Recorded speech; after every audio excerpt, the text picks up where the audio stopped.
تو اس کے بعد کی بات یہ چیزیں ہیں. اور خواجہ آصف جو ہے وہ کون سا الیکٹڈ ہے؟ وہ ترہانہ ڈار سے ہارا ہوا بندہ ہے. اس کو کیا فکر ہے پاکستان کے خیبر پختونخوا کی؟ وہ اچھا اس کا تعلق تو ہمارے صوبے سے نہیں ہے. ٹھیک ہے. اچھا کوئکلی یہ بھی بتائیے کہ آج وزیر اعلیٰ خیبر پختونخوا علی امین گنڈا پور صاحب تیرا ویلی بھی گئے تھے, وہاں پر انہوں نے لوگوں کے ساتھ بیٹھ کر مشاورت کی ہے, وہاں پر کیا بات طے ہوئی ہے, بتا سکتے ہیں کچھ؟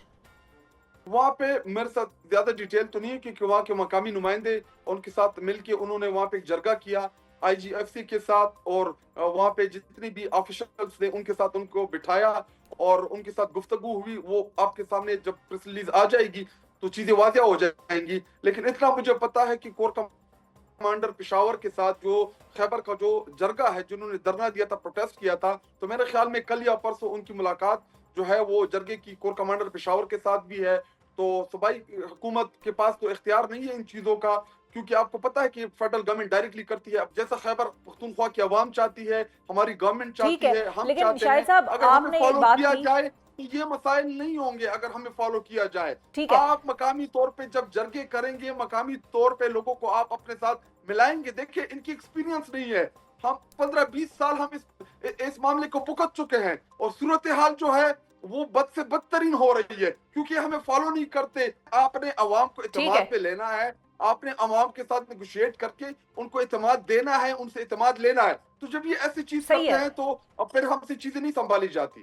ٹھیک ہے. اچھا آپ جب یہ کہتے ہیں نا شاہد صاحب کہ یہ ہمارے اختیار میں نہیں ہے, تو آپ کے ہی لیڈر جو اڈیالہ جیل میں قید ہیں وہ آپ لوگوں سے ایکسپیکٹیشن رکھتے ہیں کہ آپ لوگ اس کو رکوائیں گے یا آپ لوگ اس کو اس کے حوالے سے بیانات دیں گے.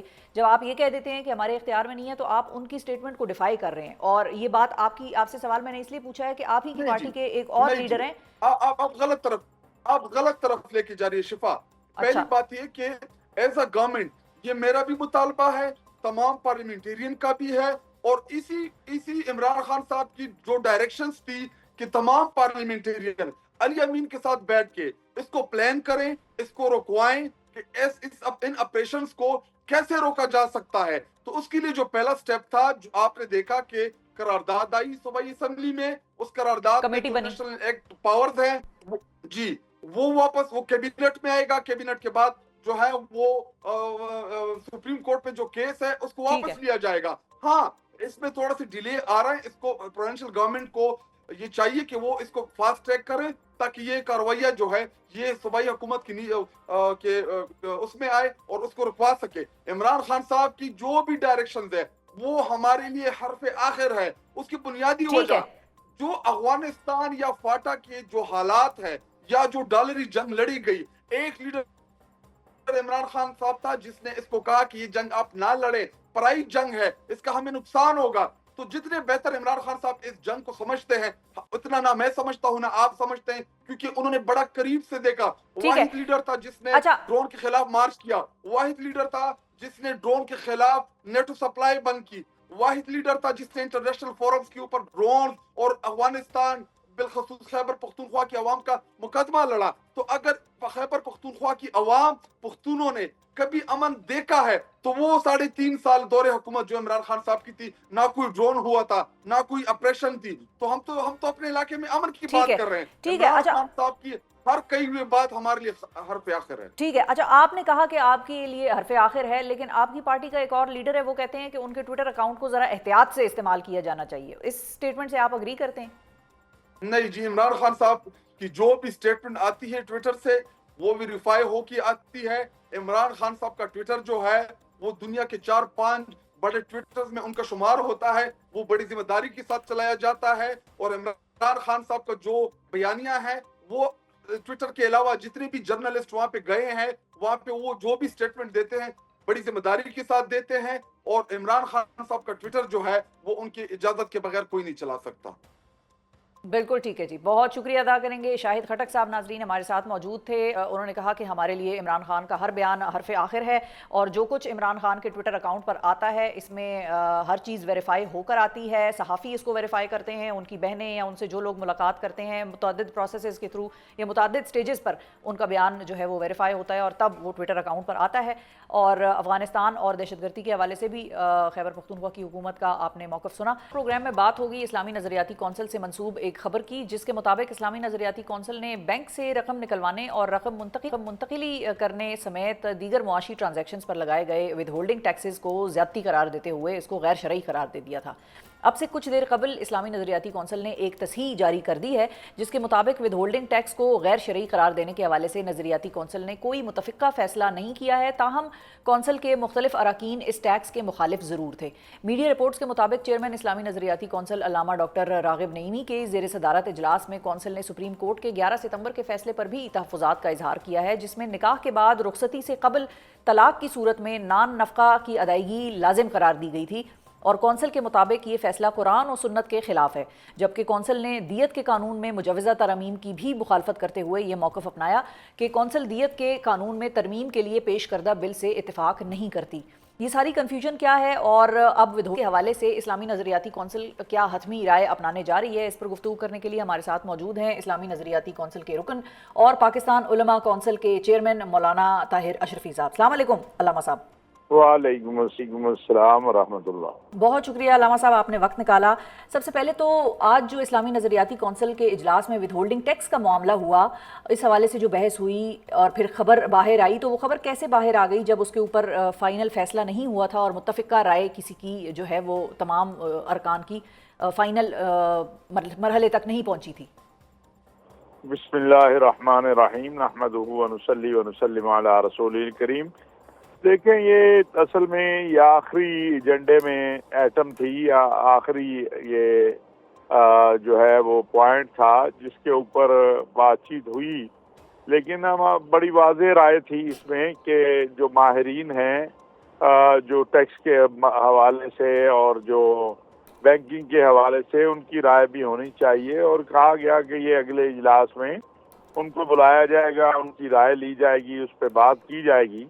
اور بس میں سمجھتا ہوں کہ یہ جو ہمارا نظریاتی کونسل میں موجود سٹاف ہے اس کی غلطی ہے کہ انہوں نے بغیر سوچے سمجھے، کیونکہ یہ آخری پوائنٹ تھا تو اس کے بعد لوگ اٹھ گئے تو انہوں نے اس کو جاری کر دیا، جبکہ حقیقت حال میں تو اس کے اوپر متفقہ رائے یہی تھی کہ اگلے اجلاس میں اس کے اوپر بات کی جائے، اور جو ٹیکس کے متعلق ماہرین ہیں، بینکنگ کے متعلق ماہرین ہیں، اچھا، ان کی بھی رائے لی جائے اور پھر اس پر بات کی جائے۔ اچھا، تو ہم یہ نہیں کہہ سکتے کہ اس کے اوپر اسلامی نظریاتی کونسل جو ہے وہ تقسیم ہے؟ نہیں، بالکل ایسی کوئی بات نہیں ہے، بالکل کوئی تقسیم نہیں ہے۔ مختلف دیکھیں، جب اجلاس ہوتا ہے اس پہ مختلف آراء ہوتی ہیں، لیکن آخر میں جو فیصلہ کیا جاتا ہے وہ اتفاق رائے سے ہوتا ہے، اور اس میں اگر کسی کا اختلاف بھی ہو تو اس کی رائے لکھی جاتی ہے کہ اس نے اس بنیاد کے اوپر یہ جو ہے وہ اختلاف کیا ہے۔ ایسی کوئی بات نہیں ہے، نہ ایسی کوئی ایسا اس سے تاثر لینا چاہیے کہ کوئی کونسل میں اختلاف ہے اس مسئلے پہ۔ ٹھیک ہے۔ اچھا، اور علامہ صاحب اگر میں آپ سے پوچھوں، آپ کس نقطۂ نظر کے حامی ہیں کہ یہ غیر شرعی ہونا چاہیے اس کو قرار، یا اس کے اوپر آپ کا موقف یہ ہے کہ یہ غیر شرعی نہیں ہے؟ دیکھیں، ریاست پاکستان جو ہے اب موجودہ جو دور ہے اس میں وہ جنگوں کے معاملات تو ہے نہیں کہ جس میں آپ جائیں جنگ کریں، مال غنیمت لے آئیں اور اس سے ریاست چلائیں۔ تو ریاست کو چلانے کے لیے جو بھی ریاست کے معاملات ہیں اس حوالے سے لازماً ریاست کو وسائل بھی چاہیے۔ تو جیسے میں نے کہا، میں تو بینکنگ کا ماہر نہیں ہوں، نہ ہی میں کوئی ٹیکس کے امور کا ماہر ہوں، تو ہم نے ان کو بلایا ہے، وہ آئیں گے، وہ بتائیں گے کہ کتنا ضروری ہے، نہیں ضروری ہے، کتنا ہونا چاہیے، کیا ہونا چاہیے۔ تو انشاءاللہ جب وہ ساری چیزیں سامنے آئیں گی تو پھر ہی کوئی حتمی رائے اس کے اوپر کی جا سکتی ہے، ٹھیک ہے، اور کی جا سکتی ہے۔ کیونکہ آپ لوگوں کے اجلاس سے جب یہ خبر سامنے آئی علامہ صاحب، تو آپ لوگوں نے FBR کی دوڑیں لگوا دی، FBR نے فیصلہ کر لیا اور اس کی خبر پھر دوسری طرف سامنے آ گئی کہ ہم اس فیصلے کو چیلنج کریں گے۔ نہیں، پہلی بات تو یہ ہے کہ چیلنج کرنے کی اس لیے ضرورت نہیں ہے اس کو کہ ایک رائے ہے اسلامی نظریاتی کونسل کی، اس کے اوپر اختلاف بھی ہو سکتا ہے، اتفاق بھی ہو سکتا ہے، کوئی ضروری تو نہیں ہے کہ اسلامی نظریاتی کی کونسل کی بہت ساری سفارشات ہیں، سود کے حوالے سے ہیں، جو جینون اسلامی احکامات ہیں ان کے حوالے سے ہیں، تو وہ تو ریاست نے فیصلہ کرنا ہے۔ تو ریاست، اس لیے میں نے کہا کہ یہ ایک غلطی ہے ہمارے اسٹاف کی کہ جو بغیر یعنی ابھی کوئی فیصلہ آیا نہیں، جب فیصلہ آئے گا تو ضرور اس پہ بات کریں گے، ٹھیک ہے، بالکل جو صحیح. بھی ہوگا. جی جی. اچھا علامہ صاحب، مختصراً یہ بھی بتائیے کہ جو دیت کا قانون ہے، مجوزہ قانون، اس کے اوپر جو اعتراضات ہیں وہ کیا ہیں اسلامی نظریاتی کونسل کے؟ دیکھیے وہ بڑی تفصیل سے ہمارے جو چیئرمین صاحب ہیں وہ گئے تھے سینٹ کی، میرا خیال ہے اسٹینڈنگ کمیٹی میں ان کو بلایا گیا تھا. اب میرے سامنے اس وقت تو چونکہ وہ ساری تفصیلات نہیں ہیں، وہ تقریباً 70-80 صفحات ہیں، اور وہاں پر جو انہوں نے اپنی رائے دی اور اس حوالے سے جو بھی بات کی ہے وہ تحریری صورت میں انشاءاللہ سامنے آ جائے گی، اور اس کو جو ہے متعلقہ کمیٹی کو جو ہے وہ ارسال کر دیا جائے گا.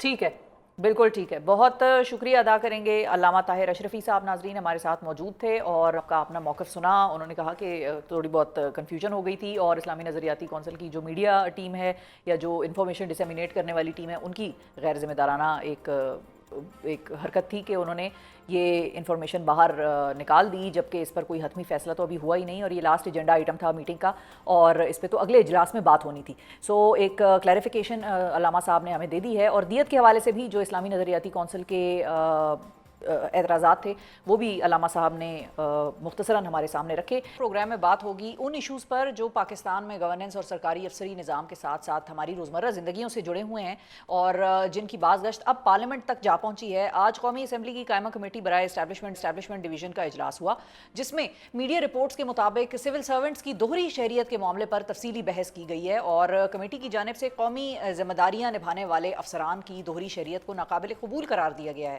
کمیٹی نے اسٹیبلشمنٹ ڈویژن کو یہ ہدایت جاری کر دی ہیں کہ اس حوالے سے واضح پالیسی مرتب کی جائے اور 90 روز کے اندر رپورٹ کمیٹی کے سامنے پیش کی جائے.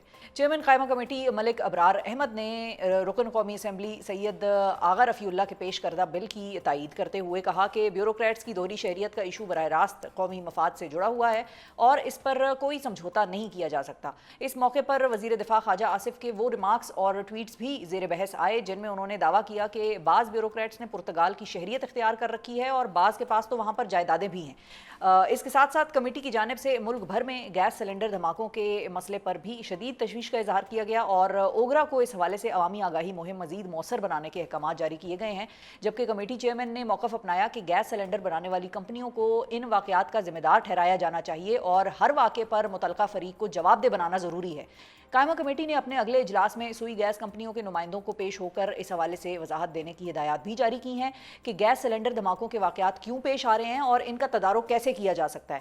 اراکین پارلیمنٹ کو بیوروکریٹس کی دوہری شہریت پر کتنی تشویش ہے، کیوں یہ بل جو ہے وہ پارلیمنٹ میں لایا گیا، وجوہات کیا ہیں اور فائنڈنگز کیا ہیں، اور گیس سلنڈر دھماکوں کے واقعات کی روک تھام کے لیے کن اقدامات پر غور کیا جا رہا ہے، اس پر گفتگو کرنے کے لیے ہمارے ساتھ موجود ہیں نون لیگ کے رہنما ہیں اور چیئرمین ہیں قائمہ کمیٹی برائے اسٹیبلشمنٹ ڈویژن کے ملک ابرار احمد صاحب. السلام علیکم ملک صاحب. وعلیکم السلام. بہت شکریہ ملک صاحب، آپ نے وقت نکالا. سب سے پہلے تو یہ بتائیے کہ یہ جو دوہری شہریت والا معاملہ ہے وہ تو ہمیں یاد ہے کہ خواجہ آصف صاحب نے اس کے اوپر بڑی ایک پوزیشن لی تھی، لیکن کمیٹی میں یہ معاملہ زیر بحث کیوں آیا، کہ ضرورت کیا محسوس ہوئی تھی کہ جس کے اوپر اتنی انٹینس ڈیبیٹ ہوئی آج؟ یہ دو ہمارے ممبر ہیں جی، آغا رفیع اللہ صاحب پاکستان پیپلز پارٹی سے اور دوسرے ہیں نور عالم خان صاحب جمعیت سے. ان دونوں نے یہ بل موو کیا ہوا تھا اور کافی عرصے سے یہ چل رہا ہے سلسلہ، جس میں آغا رفیع اللہ صاحب نے یہ کہا کہ 2018 میں سپریم کورٹ کا آرڈر تھا کہ یہ اس طرح اس معاملے کو ختم کیا جائے، اور آج بڑا لمبا ایک عرصہ گزر گیا ہے تو نہیں ہو سکا. تو کیونکہ یہ جو کیبنٹ ہے، ان کے جو وزارت ہے وہ بھی پرائم منسٹر صاحب کے پاس ہے، تو جب یہ بل آئے تو ہم نے آپس میں بیٹھ کر اس پہ بات کی، تو پرائم منسٹر صاحب نے اس پہ ایک کمیٹی بنا دی. کمیٹی جو ہیں سینئر جتنے بھی سیکرٹری صاحبان ہیں ان میں سے چند لوگوں کو لے کر ایک کمیٹی بنائی گئی، اور اس سے آگے ایک سب کمیٹی چھوٹی بنی ہوئی ہے، جس کی سب کمیٹی کی ایک رپورٹ آئی ہے جو شاید اگلی دفعہ ہمارے جو کیبنٹ کا میٹنگ ہوگی اس میں وہ سامنے آ جائے گی. تو دوسری جو ہے پہلے یہ پرائم منسٹر صاحب کو پیش کریں گے. وہ پرائم منسٹر صاحب بھی کہتے ہیں کہ میں بھی چاہتا ہوں کہ جو ملک کی بہتری کے لیے چھوٹی موٹی چیزیں ہیں انہیں اچھے طریقے سے ڈرافٹ کر کے بل کی صورت میں لایا جائے تاکہ ملک میں بہتری ہو سکے، چاہے اس میں پارلیمنٹیرین ہوں، چاہے اس میں بیوروکریسی ہو، یا اس کے اندر اور جو لوگ ہیں ہوں، اگر تاکہ قانون سب کے لیے برابر ہو جائے. برابر کیوں پارلیمنٹیرینز کے حساب سے صرف ایک چیز کا فرق ہے کہ وہ ویسے تو ڈکلیئر کر کے رولز کے تحت اپنے آپ کو بتا دیتے ہیں کہ بھئی میری دوہری شریعت ہے اور دوہری شریعت ختم کرنے کے بعد ہی وہ پارلیمنٹ کا حصہ وہ حصہ بنتے ہیں. اس کے علاوہ بیوروکریٹس کے اوپر ایسی کوئی قدغن ابھی تک تھی نہیں. ان کا تو دونوں طرف معاملہ چلتا کھلا تھا. اب کیا کمیٹی اور جو وزیر اعظم کی کابینہ ہے وہ یہ چاہتی ہے کہ ان کے اوپر بھی اسی قسم کی قدغن عائد کی جائے؟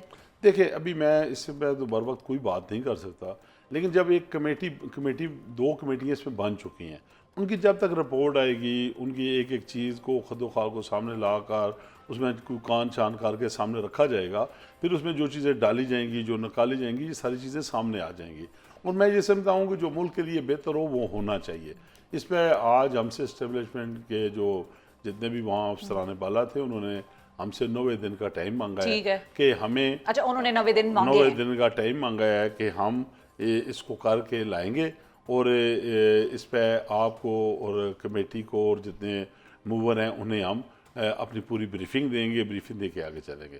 تو 90 دن تو بہت زیادہ ویسے نہیں ہے ملک صاحب. آپ لوگ اگر ان کو کہتے کہ بھائی 30-40 دن میں کر لو تو اس میں بھی پاسبلٹی تو تھی کہ ہو جاتا. نہیں، ہم نے انہیں یہ کہا کہ دیکھیں ہم کہہ دیتے نا مہینے میں کر دو، تو مہینے بعد وہ آتے تو کام 0 ہوتا.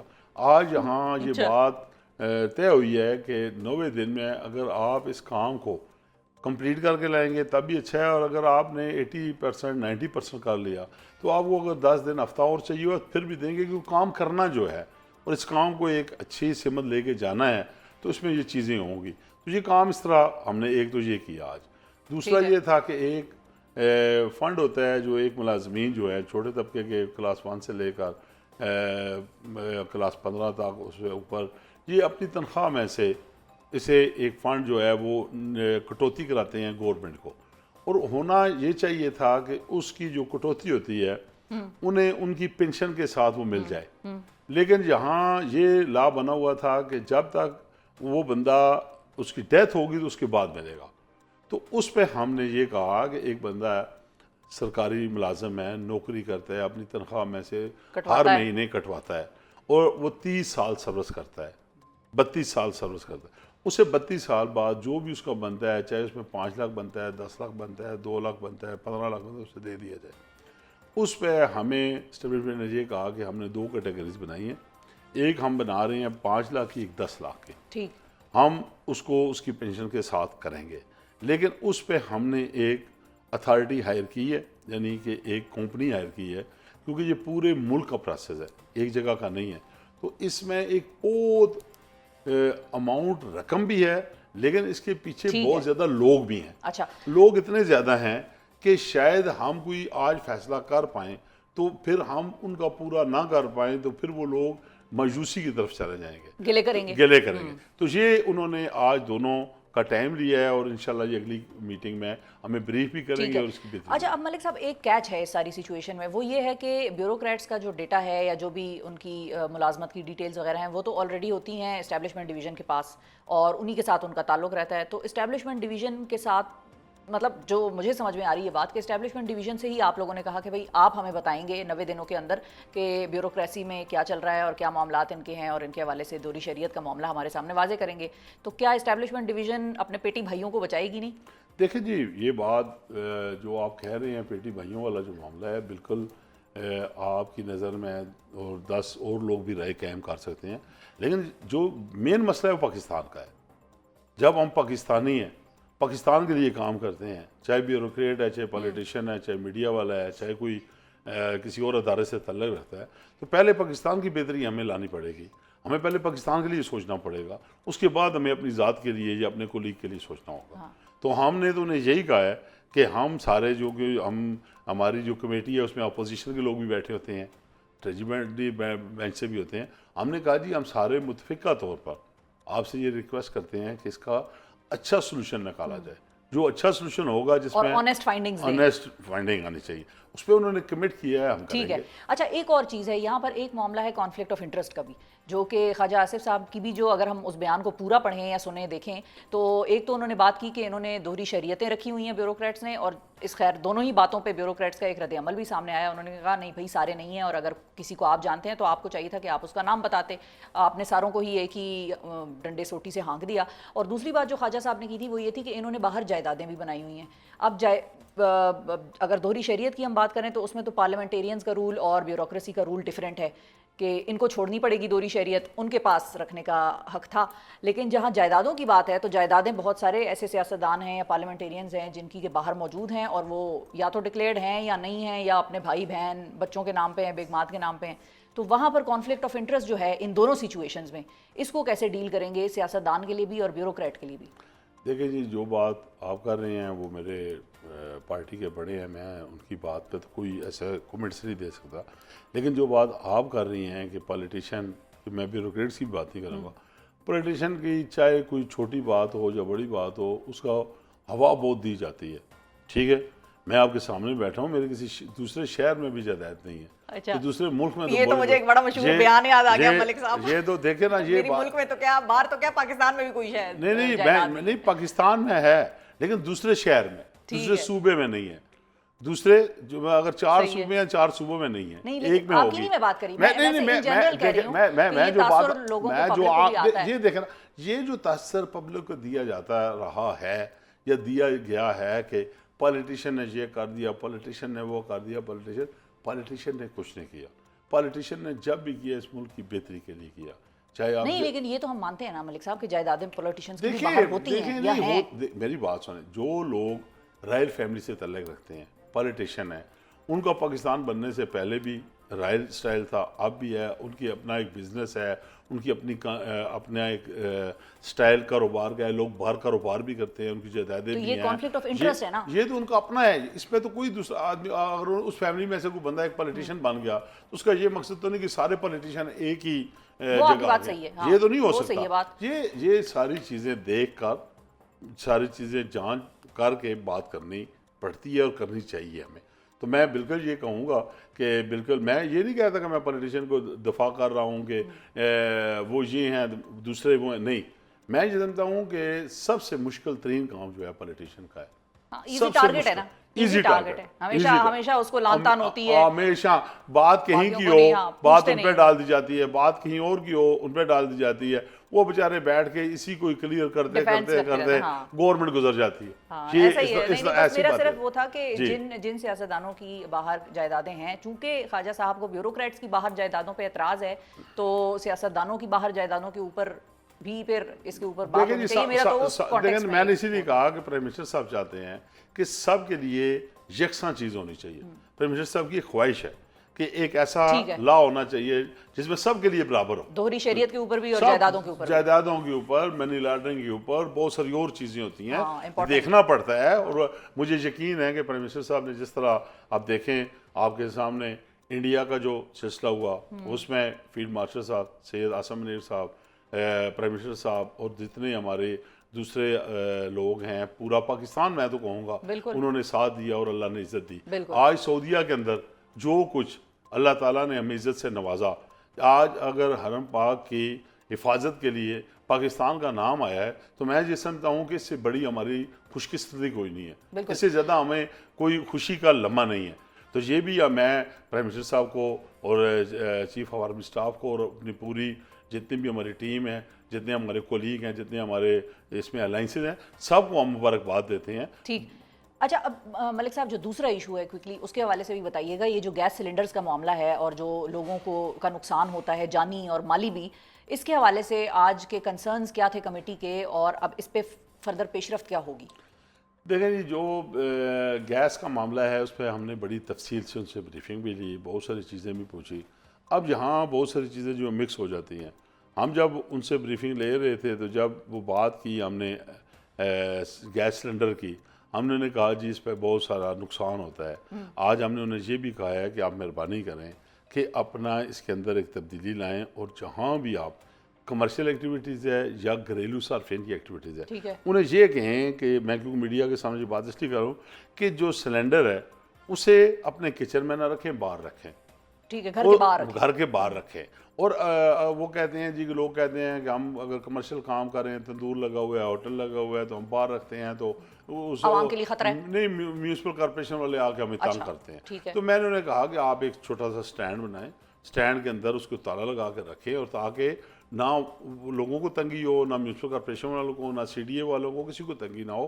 لیکن اس کی اویئرنیس چاہیے، خاص کر کالجوں میں جو بچیاں پڑھتی ہیں، اسکولوں میں جو بچیاں پڑھتی ہیں، اور دیہاتوں میں جو بچیاں پڑھتی ہیں. ہمیشہ دیہاتی گھرانوں کی بچیاں واپس آ کر اپنی والدہ کے ساتھ کچن میں کام کرتی ہیں، سلنڈر وہاں ہوتے ہیں. اگر انہیں اویئرنیس دی جائے. پھر دوسری بات یہ تھی ہماری کہ سوئی گیس کے اندر، سوئی گیس کا میٹر چوری ہو جاتا ہے، بل زیادہ آتے ہیں لوگوں کے، بہت سارے اس پہ شکایات ہیں. پھر ایک لائنیں جو ڈلی ہوئی ہیں 30 سال 40 سال سے پرانی جلی، اب وہ گل سڑ کے ان کی لیکیج ہو رہی ہے. لیکیج ہوتی ہے اور یہاں کوئی ایسا سسٹم نہیں ہے کہ اس لیکیج کو ان کو پتہ چل سکے. وہاں بم بلاسٹ ہو رہے ہیں، اس طرح کا بلاسٹ ہوتا ہے جیسے بم بلاسٹ ہوتا ہے، تو اس سے کئی لوگوں کو نقصان ہو رہا ہے. تو اس پہ ہم نے انہیں کہا ہے کہ آپ اس پہ بھی کام کریں، اور خاص کر جو میٹر چوری ہوتے ہیں میٹر پہ بھی کام کریں. میٹر چوری نہیں ہونا چاہیے. ادارہ ہے، ادارے کے اندر یہ چیزیں ہیں. ایک بندے کا 4 لاکھ بل آیا، میٹر چوری کر کے ایف آئی آر کرائی، پھر 0 میٹر شروع ہو گیا. تو یہ چیزیں جو ہیں آپ کے ملی بھگت کے بغیر نہیں ہو سکتی. تو انہوں نے کہا جی آپ اگلی دفعہ سوئی ناظرین کو بلائیں، ہمیں بلائیں، جوائنٹ میٹنگ کریں، ہم اس پہ آپ سے بھی کچھ تجاویز لیں گے، کچھ ہم دیں گے، تاکہ آگے چل کر اس پہ بہتری آ سکے. بہت شکریہ ادا کریں گے ملک ابرار احمد صاحب. ناظرین ہمارے ساتھ موجود تھے چیئر کمیٹی برائے اسٹیبلشمنٹ ڈویژن. اور اسی کے ساتھ آج کے پروگرام سے مجھے دیجیے اجازت. اپنا بہت خیال رکھیے، ہمیں اور پاکستان کو دعاؤں میں یاد رکھیے. اللہ حافظ.